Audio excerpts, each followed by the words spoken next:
주의 말씀은 내 발의 등이요 내 길에 빛이시라. 우리들도 얼마 전에 서로 그렇게 했지만 사람들은 이 새해가 되게 되면 서로에게 덕담을 나눕니다. 새해 복 많이 받으세요. 건강하시고 돈 많이 버세요. 대박 나세요. 올해는 꽃길만 걸으십시오. 예수를 믿는 분들 같은 경우는 올해 하나님의 은혜 충만하시기를 바랍니다. 뭐 어디 눈 씻고 찾아봐도 나쁜 얘기 하나 찾아볼 수 없는 좋은 말들만 골라서 서로에게 복을 빌어주곤 하죠. 근데 여러분 어떤 사람이요? 여러분을 정말 진심으로 생각해요. 너무너무 진심으로, 과하게 진심으로 생각하는 거예요. 그래서 이분이 여러분에게 덕담을 한답시고, 새해에는 꼭 필요하다면 고난 많이 받으세요. 큰 시험도 많이 만나시고요. 망하기도 하십시오. 이렇게 악담 같은 덕담을 여러분에게 건넨다면 여러분은 어떻게 거기에 반응하실 것 같으세요? 아무리 그 사람이 나를 진심으로 아끼고 있다는 것 의심치 않고 있더라도 만약 그런 식으로 인사를 건네는 이야기를 들으면 저 사람이 갑자기 어떻게 됐나 싶어서 우리 동공이 커지겠죠. 그리고 조금 성격이 있으신 분들은 아마 멱살이라도 잡으려고 들지도 모를 일입니다. 여러분, 사람들은 무의식적으로, 거의 무의식적으로 좋은 일은 무조건 자기에게 유익할 것이라고 생각하고 그렇지 않은 일들은 무조건 자기에게 해가 될 것이다, 그렇게 생각합니다. 그래서 늘 자기 주변을 좋은 것으로만 채우려고 하고 조금이라도 그렇지 않은 것이 다가오면 최선을 다해서 밀쳐내려고만 애를 쓰게 되지요. 아마 인간이 죄인이 아니고 완벽하다면요, 우리 생각대로, 우리가 그냥 본능적으로 하는 생각대로 될 겁니다. 항상 좋은 일이 일어나면 그건 우리에게 유익만 주고 좋지 않은 일이 일어나면 그건 우리에게 해만 되는 방식으로 계속 인생이 움직여 가겠죠. 하지만 여러분, 인간은 죄인입니다. 이 죄인이란 말은요, 두 가지 의미가 있는데, 첫 번째는 하나님 앞에 범죄를 했기 때문에 그대로 그냥 지내면 하나님께 벌을 받게 된다, 이런 의미가 있고요. 두 번째는 좀 실제적인 의미인데 이런 뜻이에요. 죄가 인간 모든 기능에 다 영향을 미쳐서 우리 전체를 마치 많이 고장나버린 기계처럼 만들어버렸다, 그런 뜻이, 오작동이 많이 일어나는 겁니다. 우리가 생각하는 것보다 훨씬 더 심각하게 오작동이 많이 일어나는 기계가 되어버린 거예요. 그러니까 이런 거죠. 기계에다가 가래떡 재료를 넣으면 뭐가 나오죠? 가래떡이 나와요. 그죠? 쑥떡 재료를 넣으면 쑥떡이 나와요. 근데 이게요, 어떻게 된 심판인지, 가래떡 재료를 넣었는데 팥떡이 나오는 거예요. 쑥떡 재료를 넣었는데 가래떡이 나와요. 지금 인간들이 그런 상태가 되어 있다라는 겁니다. 예를 들어서 우리가 상식적으로만 생각하면 완벽한 가정 환경 아래서 정말 부족함이 없이 자란 아이들이 자라나서 제일 행복하고 제일 아름답게 불만 없이 살아갈 것 같아요. 정말 균형 잡힌 인격도 가지고 제일 행복하게 살아갈 것 같지만 실제로 보면 그렇지 않을 때가 굉장히 많습니다. 어릴 적 너무 행복했기 때문에 그 경험과 기억에 사로잡혀서 지금 행복한 삶을 살지 못한 사람이 적지 않아요. 좋은 엄마 밑에서 자란 아들은 아내가 마음에 안 들어요. 그죠? 여러분, 처음에 남자들이 결혼을 하게 되면 굉장히 힘들어요. 굉장히 불만이 많아요. 왜 그러죠? 우리 엄마는 안 그랬는데. 이게 마음에 있기 때문에 그렇죠. 또 어떻습니까? 좋은 아빠 밑에서 자라면 그런 딸은 남편이 마음에 안 들어요. 우리 아빠는 안 그랬는데 라는 생각이 계속 들기 때문이에요. 저희 어머니는요, 그 무엇도 잃어버린 적이 없으신 아주 철두철미한 분이십니다. 반면에 그분에게서 태어난 둘째 아들인 저는 뭐만 들고 나가면 잃어버리는 사람이에요. 그래서 집에서 나갈 때 우산을 손에 들고 나갈 때 비가 오면 이제 우산을 들고 나가는데 우산을 그치면 얘는 필요 없는 거죠? 어디 버려요. 언제 버렸는지도 몰라요. 그게 국민학교, 중학교 졸업할 때까지 계속됐으니 제가 얼마나 많은 우산을 잃어버렸겠습니까?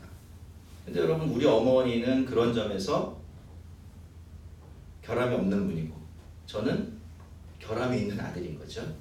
우리 어머니가 저한테 늘 하시던 소리가 나는 도무지 너를 이해할 수가 없다. 어떻게 잃어버릴 수가 있냐 뭐를 이렇게 말씀하시곤 하셨어요. 우리 어머니도 뭔가 잃어버렸다면 그게 저한테 그렇게 크게 불만을 안 가지실 것입니다. 근데 우리 어머니는 뭔가 잊어버려 본 적이 없는 거죠. 신경만 쓰면 안 잃어버리는데 너는 왜 신경을 쓰지 않아서 잃어버리느냐 늘 그게 저한테 불만이었었던 것처럼 이렇게 우등생이나 모범생으로 흠없이 자란 사람들은 그렇지 않은 사람들을 이해할 수가 없어서 그것 때문에 마음이 불편해지기도 해요. 또 이와 정반대되는 경우도 더러 많은데요. 여러분 탁월한 상담자들의 상당수는요. 과거에 큰 상처를 입고 아주 불행하게 살았던 사람들이 많습니다. 그렇게 행복하지 않은 상태에서 살았기 때문에 그걸 극복해냈을 때 정말 훌륭한 남에게 공감하고 도움되는 조언을 줄 수 있는 훌륭한 상담자가 되기도 해요. 자, 여러분 우리가 이런 상태이기 때문에 사실 하나님께서 우리를 아름다운 하나님의 사랑으로 다듬어 가는 과정도 하나님께 그리 간단치가 않아요. 마음이야 우리에게 좋은 것만 주고 싶어하는 마음이 굴뚝 같으시지만 그렇게 하실 수가 없는 거죠. 성도 여러분, 우리는 평안할 때 하나님을 더 잘 믿고 섬길까요? 아니면 바쁘고 힘들 때 하나님을 더 잘 믿고 섬길까요?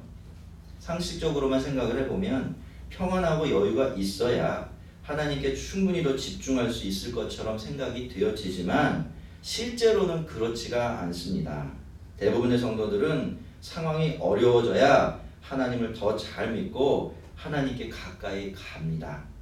제가 보니까 아무런 걱정도 근심도 어려움도 없는 분들이 겸손하고 진지하게 하나님만 바라보면서 산다는 것 정말 희귀한 일입니다. 그래서 여러분 하나님은요 무조건 우리가 바라는 그런 방식으로만 우리를 대하실 수가 없는 거죠. 우리는 고장난 기계 같은 우리를 아름다운 하나님의 백성으로 빚어가시고 끝까지 하나님의 나라까지 인도해 가셔야 될 우리 하나님 아버지의 고충도 좀 이해해드릴 필요가 있습니다. 애굽에서 빠져나와서 40년 동안의 광야 생활을 마치고 이스라엘 백성들은 가나안 땅에 들어왔습니다. 하지만 그게 끝이 아니라 시작이었죠. 가나안 정복이라는 숙제가 여전히 남아있었기 때문입니다.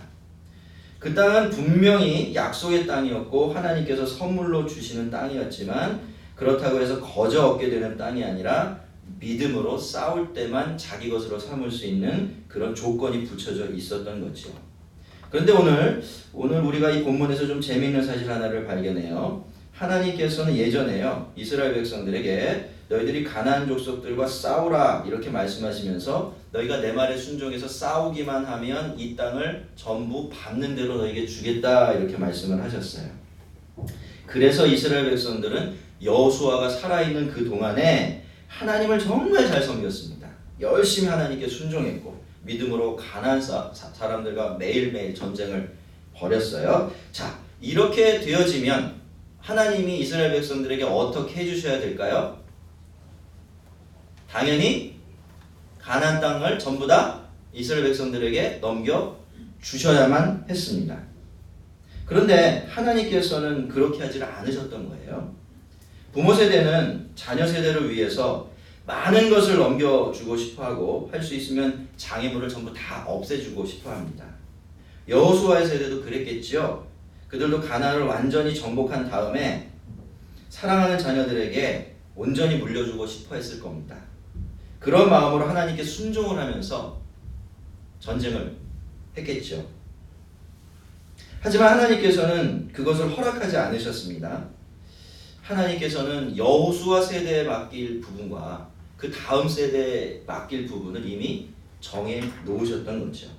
자, 3장 2절을 보시면 이스라엘 자손의 세대 중에 아직 전쟁을 알지 못하는 자에게 그것을 가르쳐 알게 하려 하사 남겨두신 이방 민족들은 이라고 기록이 되어 있습니다. 여호수아 세대가요 가나안 땅을 전부 차지하지 못한 것이 그들이 믿음이 없어서라거나 그들이 불순종했거나 자기 마음대로 살았기 때문이 아니라는 거죠. 다 하나님의 계획 때문에 그랬다라는 겁니다. 하나님께서 전쟁을 알지 못하는 그 다음 세대에게 전쟁을 가르치시려면 여전히 아직은 차지하지 못한 땅이 남아 있어야 했기 때문에 하나님께서는 그들을 위해서 땅을 남겨두셨다. 이렇게 성경이 이야기하고 있는 겁니다. 여러분, 우리는요, 무언가 우리에게 불리하거나 혹은 우리를 힘들게 하는 일을 만나면 그것을 그저 부정적인 시각으로만 바라보기가 굉장히 쉽습니다. 그걸 하나님의 징계로 여기거나 아니면 일어나지 말았어야 할 아주 나쁜 일로만 생각하기 십상이지요. 물론 우리가 당하는 어려움 중에는 그런 것들도 있습니다. 하지만 여러분, 전부 다 그런 게 아니에요. 때로 그런 어려움들은 우리가 아직은 모르고 있고 또 익숙해져 있지 않은 새로운 신앙의 세계를 우리 눈앞에 활짝 열어주기 위해서 하나님께서 우리에게 주신 열쇠나 학교가 될 수가 있습니다. 출애굽 1세대는 출애굽하고 나서 그 뒤에 이어진 전쟁들을 통해서 하나님과 하나님의 능력을 손으로 만지는 것처럼 경험할 수 있었던 세대예요. 출애굽 2세대는 광야 생활 40년 동안 한 끼도 굶지 않고 태어나서부터 그랬던 거예요. 단 한 번도 목마른 적이 없을 정도로 하나님께서 완벽한 공급자가 되어주신 은혜를 날마다 일상적으로 누리며 살았고요. 이 가나안 땅에 들어가서는 어땠습니까? 하나님 앞에 자기들이 하나님 편만 들면 싸우는 족족 이기게 하시는 신기한 승리들을 매번 반복해서 경험하며 살았지요. 그런데 여러분, 이 3세대는요, 출애굽 3세대는 하나님에 대한 이렇다 할 직접적인 경험이 부족했습니다. 왜냐하면 아직 어린 시대니까 잘 모르는 거죠. 그래서 이들에게 믿음의 실습이 꼭 필요했죠. 남겨진 가나안 족속들과의 전쟁이 바로 하나님께서 그들을 위해서 마련해 두신 실습의 장이었던 겁니다. 그런데 이 전쟁이 아주 독특한 전쟁이죠. 여러분이 아시다시피 그저 하나님 편에 서고 하나님 말씀에 순종하기만 하면 이 전쟁은 모두 백전백승하게 되어 있습니다. 하지만 아무리 군사적으로 우세한 경우라고 할지라도 하나님 편에 서지 않고 하나님의 음성에 순종하지 않으면 백전백패하도록 되어 있었습니다. 이것이 바로 하나님이 출애굽 3세대에게 가르쳐주고 싶어 하셨던 전쟁의 실체예요. 그게 무슨 뜻입니까? 하나님께서는 이들에게 전쟁을 싸워서 이기는 방식을 가르쳐 주시려는 것이 아니라 이스라엘 백성들 안에 여전히 남아있는 하나님을 믿지 못하고 불순종하는 그 마음과 싸워서 이길 방법을 가르쳐 주시려고 하셨던 것입니다. 하나님께서는 때로 우리들을요, 아주 긴급한 상황, 아주 당황스러운 형편 속으로 몰아넣으실 때가 있습니다. 생과 사를 결정할 정도는 아니지만 정말 중요해 보이는 일들을 우리 앞에 놓아두시고 우리가 신앙인으로서 어떤 결정을 내리시는가 이렇게 지켜보실 때가 있어요. 근데 여러분, 하나님은 우리가 어떻게 하나 보고 싶으셔서 그런 일들을 우리 눈앞에 그냥 두시는 게 아닙니다. 하나님께서 진짜로 원하시는 게 한 가지 있는데 그건 바로 그것을 통해서 하나님께서 일하시기를 원하시는 거예요. 여러분, 우리의 반응과 선택에 따라서 하나님의 반응과 행동도 달라지게 됩니다. 하나님께서는 그것을 통해서 우리에게 하나님을 보여주시고 하나님의 백성으로 사는 법을 가르쳐 주시려는 거예요. 그렇게 중요해 보이는 일을 통해서 우리가 정말로 하나님을 존중하고 있다는 것, 그리고 하나님을 믿고 있다는 것을 증명해 보이면 우리를 위해서 싸우시고 우리에게 하나님을 확실하게 가르쳐 주시기 위해서 그렇게 하시는 겁니다. 그걸 배워야 우리가 그 앞으로도 계속해서 하나님 앞에서 복되고 은혜로운 삶 이어갈 수 있기 때문에 무엇보다도 하나님이 우리에게 먼저 그 방법을 가르치시려는 겁니다. 근데 정말 안타깝게도 이스라엘 백성들은 완전히 잘못된 선택을 하고 맙니다. 3장 5절과 6절에 그 이야기가 나오는데요. 이스라엘 자손은 마침내 가나안 족속과 헷 족속과 아모리 족속과 브리스 족속과 히위 족속과 여부스 족속 가운데 거주하면서 그들의 딸들을 맞아 아내로 삼으며 자기 딸들을 그들의 아들에게 주고 또 그들의 신을 섬기게 되었던 겁니다. 여러분, 하나님은 이스라엘이 싸우기를 원하셨어요. 그렇게 믿음으로 사는 법을 배우고 하나님을 배우기를 바라셨죠. 하지만 이스라엘 백성들은 그들과 싸우는 대신에 그냥 가나안 족속들 사이에서 적당하고 편안하게 살아가는 방식을 택했습니다. 그래서 서로의 딸을 주고받으면서 결혼관계 안에서 서로가 공격할 수 없는 장치를 마련해 두었고요. 그렇게 딸을 볼모로 삼아서 정치적인 거래를 했던 겁니다.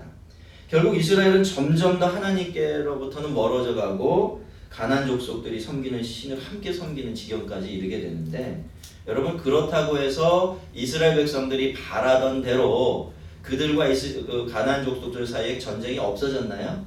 그렇지가 않았어요. 그 전쟁은 계속 이어져 갈 수밖에 없었습니다. 이 일에 대해서 하나님이 엄청나게 분노하셨습니다. 그래서 나도 여호수아가 죽을 때에 남겨둔 열국을 다시는 그들 앞에서 하나도 쫓아내지 아니하리니 이는 이스라엘이 그들의 조상들이 지킨 것 같이 나 여호와의 도를 지켜 행하나 아니하나 그들을 시험하려 함이라 라고 공포를 해버리십니다. 여러분 상황은 같은 거예요. 여전히 가나안 족속들은 이스라엘 백성들의 눈앞에 있고 이스라엘 백성들은 그들과 싸워야만 하는 상황입니다. 그런데 이제 전쟁의 조건 하나가 바뀐 거죠. 예전에는 그저 믿음으로 싸우기만 하면 전쟁에 이기게 되어 있었습니다. 그러면 하나님께서 대신 싸워주기 때문이죠.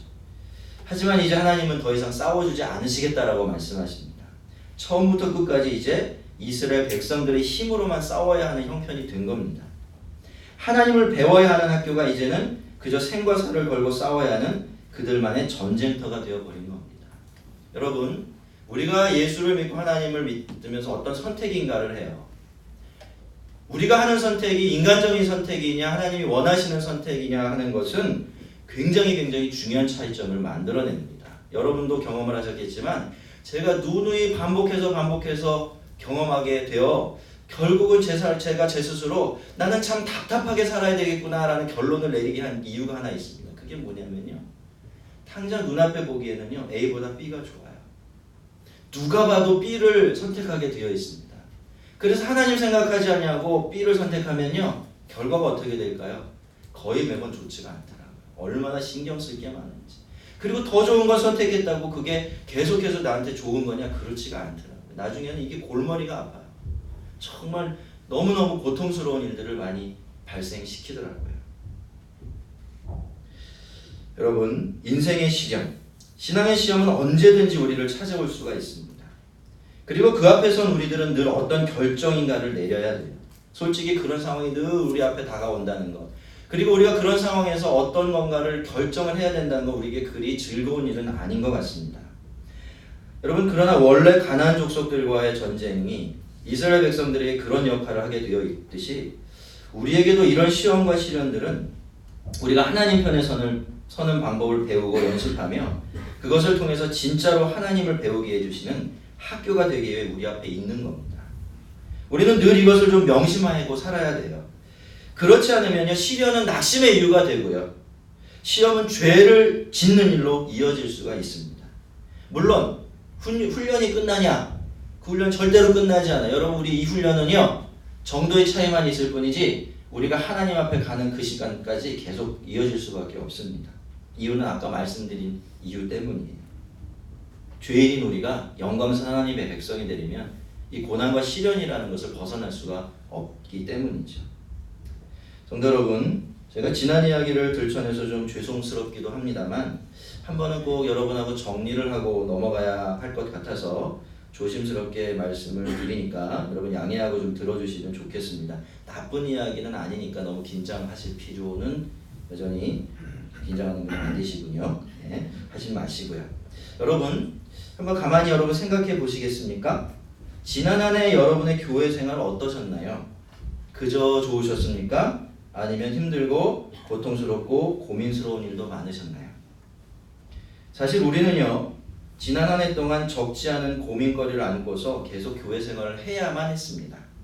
다 다른 사람들이 모여서 신앙생활 하니까 뭐 어찌 좋은 일만 있겠냐 라고 할 수도 있지만 그걸 감안하더라도 지난 한 해 우리는 우리 광영 식구들에게 우리에게 이게 한 해가 별로 이렇게 수월하지가 않았던 것 같아요.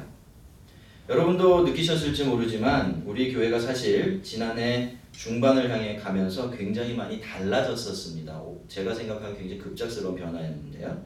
예배를 드리는 영적인 분위기이며 여러분의 평안하고 밝은 표정이며 또 여러분이 서로가 서로를 대하는 그 모습들, 우리 안에 무엇을 주고도 사거나 바꿀 수 없는 그런 아름다운 일들, 그런 변화들이 일어났었습니다. 그런데 그래서인지 이렇게 중반을 넘어서 연말로 가까이 가면서 사탄이 우리를 건드리기 시작한 것 같습니다. 제가 보기에 정말 그렇다라고 볼 수밖에 없었던 일들이 겹쳐서 일어나게 되었어요. 갑자기 우리 중에 있던 연약한 지체들이 큰 시험에 들게 되었고 그것은 곧 우리를 힘들게 하는 일로 이어졌지요. 우리도 그 지체들과 한 몸을 이루고 있었으니까 나 몰라라 하며 살 수가 없었던 겁니다. 하지만 제가 지금도 그리고 이 자리를 빌어서 여러분에게 감사를 드리고 칭찬을 드리고 싶은 것은 여러분은 그 시험과 시련을 정말 잘 다루어내셨습니다. 그 지체들 때문에 그렇게 고민하고 힘들어 하시면서도 그들을 미워하거나 거칠게 대하지 않으셨어요. 오히려 그 지체들을 위해서 끝까지 인내하면서 기도하시는 여러분의 모습을 보면서 저는 목회자로서 참 감사한 마음이 됐습니다. 제가 들어보니까 어떤 권사님은 그 문제 때문에 굉장히 여러 가지 불편함을 겪으시면서도 그분들을 위해서 눈물로 기도하셨다라는 이야기를 들었습니다.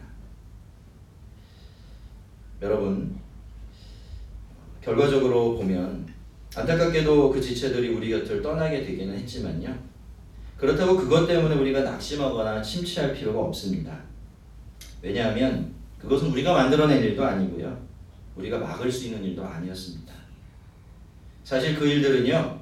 충분히 더 큰 일로 번질 수가 있었어요. 더 풀어내기 난감한 문제들로 커질 수가 있었던 겁니다. 만약에 우리가 그동안 미숙하고 본능적인 반응만 보였다면 아마도 상황은 훨씬 더 복잡해지고 난감해졌을 것이고 그러면 우리는 지금도 그 속에서 아파하고 힘들어하고 있을지도 모를 일이죠. 이제 와서 제가 조심스럽게 말씀드리는 것이지만 여러분 하나님께서는 그렇게 저와 여러분 또 우리 교회를 보호해 주셨습니다.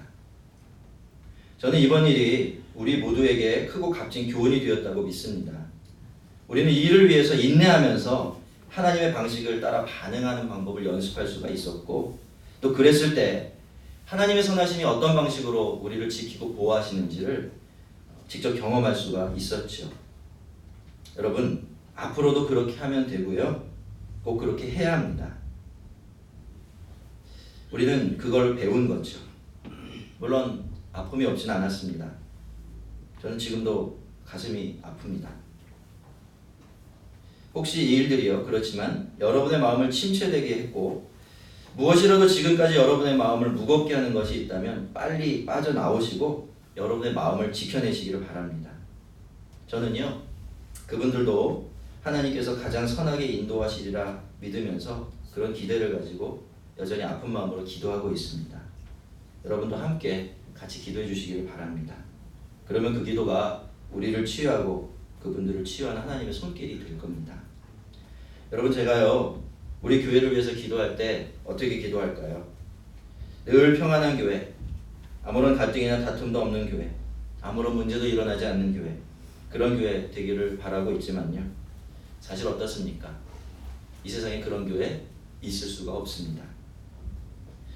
모든 교회는 크거나 작거나 어려움이 있고 시험이 있게 마련이에요. 그런데 이 일을 가지고 사탄이 하는 일은 언제나 같습니다. 똑같아요. 그런 일들을 가지고 우리를 흔들고 쓰러뜨리려고 합니다. 교회가 은혜로워지고 바로 세워지려고 하면 할수록 더욱더 그렇습니다. 하지만 반면에 하나님께서는 그것을 가지고 우리를 더 든든하게 세우시기를 바라십니다. 우리에게 신앙과 하나님을 가르칠 수 있는 기회로 삼으시기를 바라고 계세요. 여러분 교회뿐만이 아니죠. 개인의 삶도 마찬가지입니다. 여러분 중에 마음이 무거운 분들이 계실 거예요. 계속 마음을 무겁게 내버려 두지 마십시오. 그거 하나님의 뜻이 아닙니다. 하나님은 그것 때문에 여러분에게 고민거리를 주고 고통거리를 주신 게 아니에요. 여러분에게 그럼에도 불구하고 평안을 누리고 그럼에도 불구하고 기쁘고 담대하게 살아갈 수 있는 방법을 연습시키려고 그 전쟁에서 이기는 방법을 연습시키려고 지금 여러분에게 그 일을 주신 겁니다. 고통스럽죠? 힘드실 겁니다. 그러나 우리가 그 고통스럽고 힘든 일을 고통스럽고 힘들어하는 일로만 끝낸다면 우리 참 안타까운 사람들이 되지 않겠습니까? 쉽지 않습니다. 그 싸움이. 그러나 끝까지 싸우십시오. 그리고 그 경험들이 주는 부정적인 감정으로부터 여러분의 마음을 지켜내셔서 정말 그것을 통해서 하나님께서 일하시는 것을 보시고 더 든든한 믿음의 백성들이 되시기를 바랍니다. 자, 사랑하는 성도 여러분, 올해도 우리는 하나님께서 우리에게 허락하신 크고 작은 전쟁들을 만나게 될 것입니다. 우리에게 전쟁을 가르쳐 주시기 위해서 마련해 놓으신 영혼과 믿음의 대적들도 만나게 되겠지요. 믿음이 없는 우리들, 죄인인 우리들에게 믿음을 가르치시고 하나님을 가르치시려면 우리에게 그런 것들이 꼭 필요할 수밖에 없기 때문입니다. 그렇지만 성도 여러분, 인생의 위기가 닥쳐오고 또 신앙의 시련을 만날 때 절대로 그 시험에 휘둘리고 넘어지지 마십시오. 그것들이 여러분의 마음을 쉽게 내어주지 마십시오. 그것을 꼭 여러분의 믿음을 훈련하고 하나님과 하나님의 능력을 경험하는 귀중한 기회로 선용하십시오. 그것이 저와 여러분에게 시험과 시련을 허락하시는 하나님의 선하신 뜻입니다. 우리를 유익하게 하거나 해롭게 하는 것은 시련이나 시험 그 자체가 아니에요. 여러분, 성도들은요, 시련과 시험을 바라보는 눈이 달라야 돼요. 사람들은 그렇게 생각합니다. 불행한 일이 나를 불행하게 만들고 힘든 일이 나를 힘들게 만든다라고 말이죠. 맞습니다. 그건 어느 정도 그래요. 그러나 하나님을 아는 우리들은 어떻게 생각해야 합니까? 그것 자체가 나를 어쩔 수 없다라고 생각해야 돼요. 중요한 건 뭡니까? 내가 그 앞에서 어떻게 반응하냐 하는 것입니다. 우리가 믿지 않는 사람과 다른 반응을 하면 하나님은 우리를 달리 대해 주십니다. 그것이 믿음과 우리의 삶이 하나님 안에서 움직여가는 방식이지요. 늘 이것을 명심하고서 한 해를 함께 살아갔으면 좋겠습니다. 저와 여러분, 우리 모두가 올 한해 개인적으로나 교회적으로나 하나님이 우리에게 허락하시는 시험과 시련의 이 의미들을 잊어버리지 말고 그것 때문에 더 강건해지고 그것 때문에 더 아름다워지는 믿음의 사람들이 되기를 주님의 이름으로 축원합니다. 같이 기도하겠습니다.